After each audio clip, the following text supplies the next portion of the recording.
Bismillahirrahmanirrahim.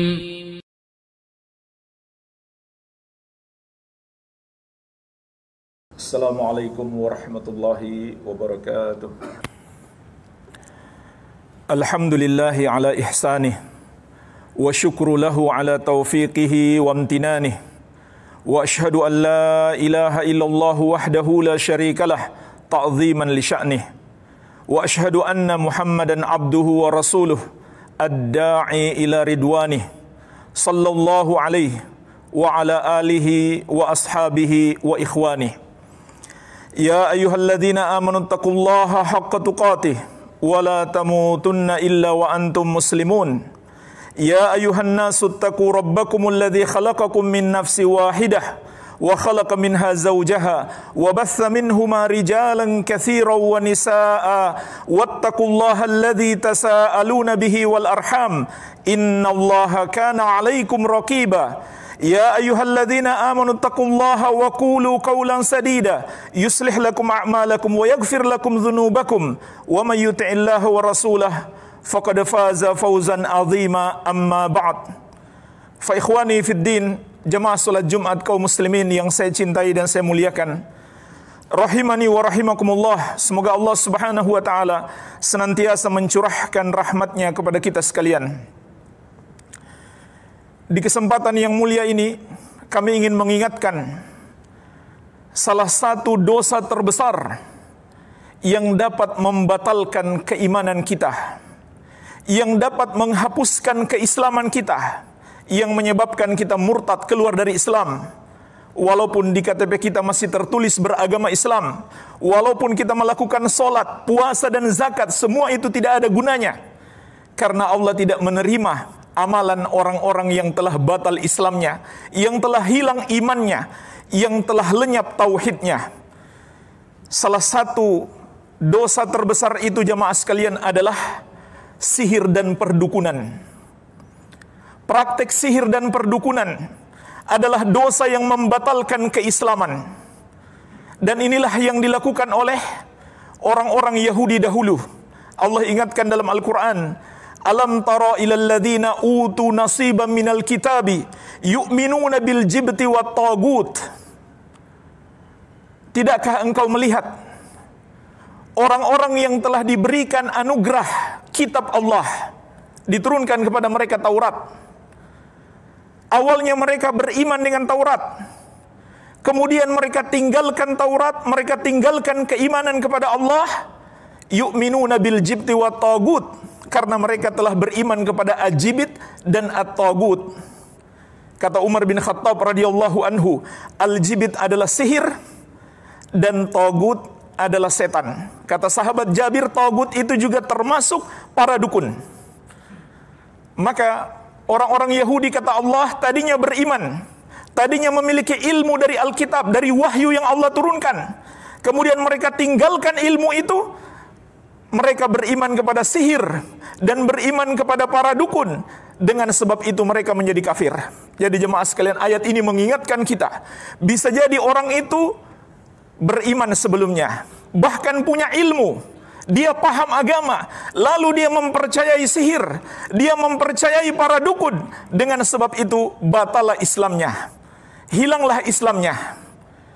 Dan para ulama menjelaskan ada dua sebab mengapa para dukun itu dihukumi menjadi kafir oleh syariat Islam, oleh agama Allah Subhanahu wa taala. Sebab yang pertama, karena para dukun itu telah menjadi budak setan, menyembah setan, melakukan apapun yang diinginkan oleh setan supaya mendapatkan pertolongan dari setan-setan itu. Makanya jemaah sekalian, para dukun itu bisa menyakiti orang dari jarak jauh, bisa membuat berbagai macam keajaiban-keajaiban. Kenapa? Dibantu oleh setan. Dan setan tidak membantu secara gratis. Mereka harus kafir dulu, mereka harus menjadi budaknya dulu, baru dibantu oleh setan. Sebagaimana Allah ingatkan dalam Al-Quran, wattaba'u ma tatlu syayatinu ala mulki Sulaiman. Dan mereka mengikuti apa yang dibacakan oleh setan-setan terhadap kerajaan Sulaiman. Maksud ayat ini, setan-setan menyebarkan perdukunan mereka menipu manusia. Mereka mengatakan bahwa perdukunan ini warisan Nabi Sulaiman alaihissalam. Setan menipu manusia. Maka Allah membantah mereka. Allah membantah setan-setan itu. Wa ma kafara Sulaiman walakinna syayatina kafaru yu'allimuna an-nasa sihra. Kata Allah, Nabi Sulaiman tidaklah kafir. Maksudnya beliau tidak melakukan sihir, tapi beliau mendapatkan mukjizat dari Allah, bukan sihir. Yang kafir itu kata Allah adalah setan-setan. Yu'allimuna an-nasa sihra. Karena mereka mengajarkan sihir kepada manusia. Oleh karena itu jemaah sekalian, ulama 4 madhab dan seluruh ulama Islam, silakan buka semua buku-buku fikih dari 4 madhab, semuanya sepakat, tidak ada perbedaan pendapat, termasuk penyebab seorang muslim menjadi murtad karena mempelajari sihir atau mengajarkannya atau mempraktekannya. Ini sepakat seluruh ulama, tidak ada perbedaan pendapat. Dalam buku-buku fikih dari 4 mazhab maupun mazhab yang lainnya, semuanya sepakat menghukumi orang yang melakukan sihir atau sekedar mempelajarinya atau mengajarkan kepada orang lain, dia menjadi murtad, kafir, keluar dari Islam.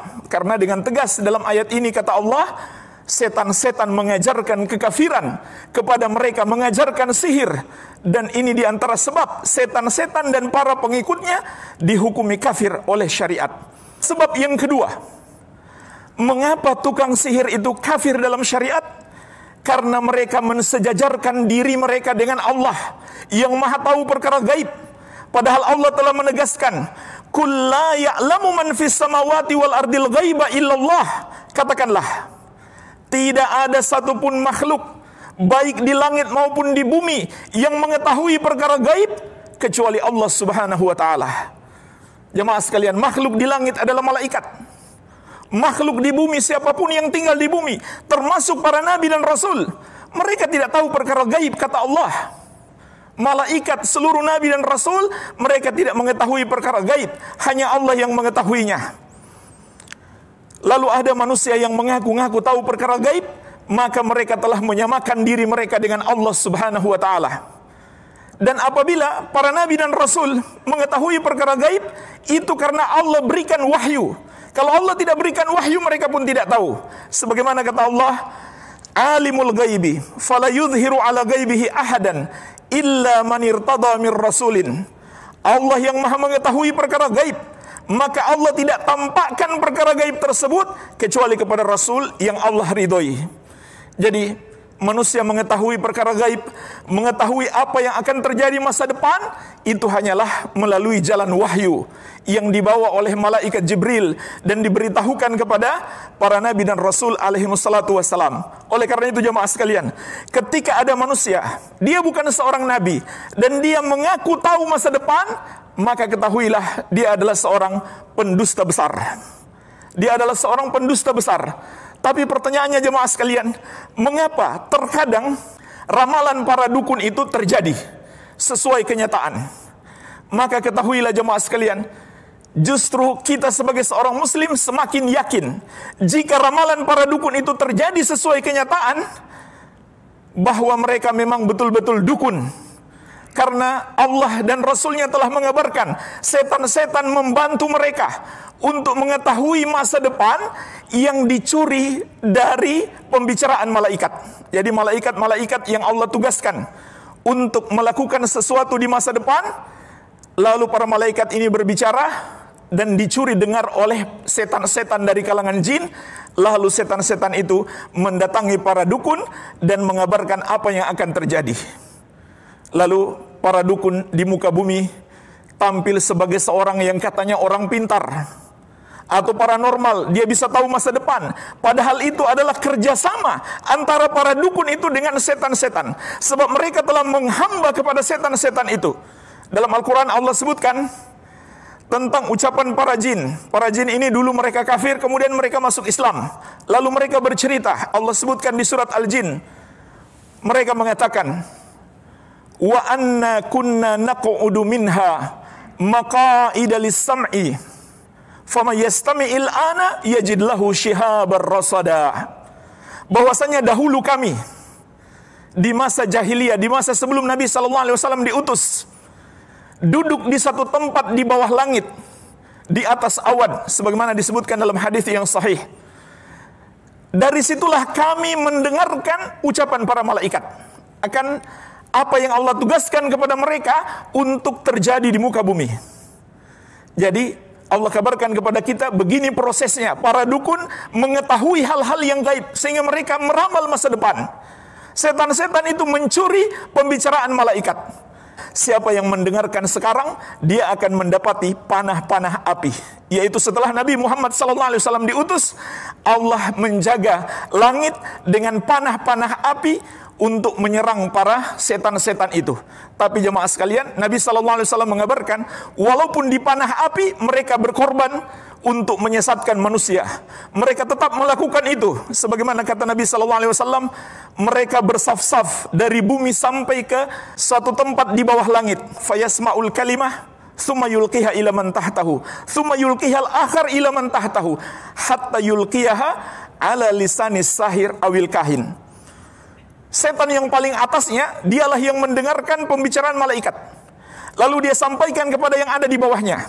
Lalu yang di bawahnya menyampaikan lagi kepada yang ada di bawahnya. Terus seperti itu. Sampai akhirnya tiba kepada sahir, tukang sihir, atau kahin, atau dukun, kata Nabi SAW. Jadi inilah jemaah sekalian proses mereka. Sok tahu perkara gaib, dibantu oleh setan-setan. Tapi manusia yang tidak memahami agama, tertipu oleh mereka. Manusia mengatakan, karena dia orang pintar jadi dia tahu, karena dia paranormal jadi dia tahu. Bahkan ada yang mengatakan mereka adalah ustadz besar, kiai khas, kiai khusus. Padahal mereka adalah teman-teman setan, wali-wali setan, musuh Allah. Walaupun mereka berjubah, mungkin berjenggot, mungkin berpeci. Jangan tertipu jemaah sekalian. Kalau ada orang yang sok tahu perkara gaib, maka dalam syariat namanya adalah dukun. Walaupun di masyarakat dia dipanggil kiai, dipanggil ustadz, dipanggil orang pintar, dipanggil paranormal, dan lain-lain. Kemudian kata Nabi SAW, farubbama adraka syihab qabla ayulqiyaha wa rubbama alqaha qabla ayudrikahu. Dan setan-setan itu bisa jadi terkena panah api itu sebelum dia menyampaikan berita yang dicuri dari pembicaraan malaikat. Dan bisa jadi kata Nabi SAW, dia sudah sampaikan berita itu, baru dia terkena lemparan api. Lihatlah jemaah sekalian, bagaimana setan-setan itu berkorban demi menyesatkan kita. Kemudian kata Nabi SAW, fayakdzibu ma'aha mi'ata kadzbatin. Maka para dukun ini dengan bermodal satu berita benar, mereka menambah dengan 100 kedustaan.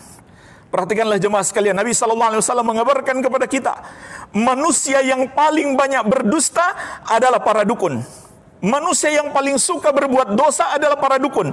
Karena semakin besar dosanya, semakin kafir dia kepada Allah, dia akan semakin sakti. Setan akan semakin senang untuk membantunya. Semakin dia suka berdusta, berbohong kepada masyarakat, maka setan semakin menyenanginya. Sebagaimana juga kata Allah, hal unabbi'ukum ala man tanazzalu syayatin. Maukah kalian, kata Allah, aku kabarkan kepada siapa setan-setan itu turun. Tanazzalu ala kulli affakin athim. Setan-setan itu turun kepada setiap pendusta besar lagi suka berbuat dosa. Yulquna sam'a wa aktsaruhum kadzibun. Setan-setan itu menyampaikan berita-berita yang mereka curi dari langit, dari pembicaraan malaikat, dan kebanyakan mereka adalah para pendusta. Maka hendaklah kita berhati-hati. Wabillahi taufik.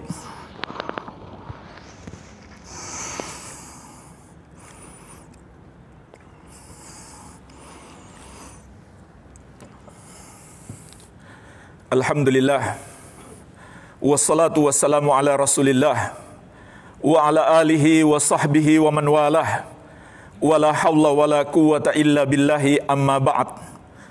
Jemaah sekalian, apabila kita telah pahami sihir dan perdukunan adalah penyebab batalnya keislaman kita, penyebab Allah murka kepada kita dengan semurka-murkanya, karena kalau kita masuk dalam dunia sihir dan perdukunan, maka kita telah menjadi kafir kepada Allah Subhanahu wa taala. Kalau begitu jemaah sekalian, wajib bagi kita untuk berhati-hati Dan wajib juga bagi kita untuk mengingatkan saudara-saudara kita, jangan sampai terjerumus dalam dosa terbesar ini. Ini bukan sembarang dosa, ini dosa membatalkan keislaman. Maka jemaah sekalian, sungguh aneh kalau kita semangat atau kita punya perhatian terhadap orang yang melakukan dosa, misalkan korupsi, atau zina, atau khamar, atau riba. Itu semua dosa-dosa besar. Tapi kalau itu lebih kita perhatikan, lebih semangat kita melarangnya daripada para tukang sihir dan para dukun, kita termasuk orang yang ditipu oleh setan. Kita teriak-teriak, jangan korupsi. Kita marah dengan orang yang makan riba, tapi kita seakan tidak marah dengan maraknya praktek sihir dan perdukunan yang semakin merebak. Bahkan mereka tidak malu membuat perkumpulan dukun dan katanya akan membuat satu objek wisata perdukunan. Na'udzubillah. Wajib bagi kita, terutama para ulama, para ustadz, para da'i, untuk mengingatkan masyarakat. Begitu pula menasihatkan pemerintah kita untuk melarang praktik perdukunan dan sihir ini, jemaah sekalian. Dan bukan hanya para dukun itu yang batal Islam mereka. Orang yang mempercayai mereka atau menggunakan jasa mereka juga sama hukumnya. Sebagaimana Rasulullah SAW telah mengingatkan, man atakahinan aw arrafan fasaddaqahu bima yaqul faqad kafara bima unzila ala Muhammadin sallallahu alaihi wa ala alihi wasallam. Siapa yang mendatangi dukun atau tukang ramal lalu mempercayai ucapannya, maka dia telah kafir terhadap Al-Quran yang diturunkan kepada Rasulullah sallallahu alaihi wa ala alihi wasallam. Jadi orang yang mempercayai para dukun juga, kata Nabi sallallahu alaihi wasallam, dia telah kafir. Cuma datang nanya-nanya tapi enggak percaya. Kata Nabi sallallahu alaihi wasallam, man ata'arrafan fasa'alahu an syai' lam tuqbalahu salatun arba'ina lailatan. Siapa mendatangi tukang ramal, tukang sihir atau para dukun, lalu bertanya sesuatu, tapi dia nggak percaya, maka tidak diterima sholatnya selama 40 hari 40 malam. Dan jemaah sekalian, ini juga berlaku dengan siaran-siaran mereka di YouTube, di medsos, di televisi. Siapa yang menontonnya dan percaya, maka berarti dia telah kafir terhadap Al-Quran yang diturunkan kepada Rasulullah SAW. Siapa yang menontonnya tapi tidak percaya, tidak diterima sholatnya selama 40 hari 40 malam. Jadi ini tidak main-main, dosa yang sangat besar, yang sangat berbahaya. Hendaklah kita berhati-hati dan kita jaga saudara-saudara kita jangan sampai terjerumus di dalamnya.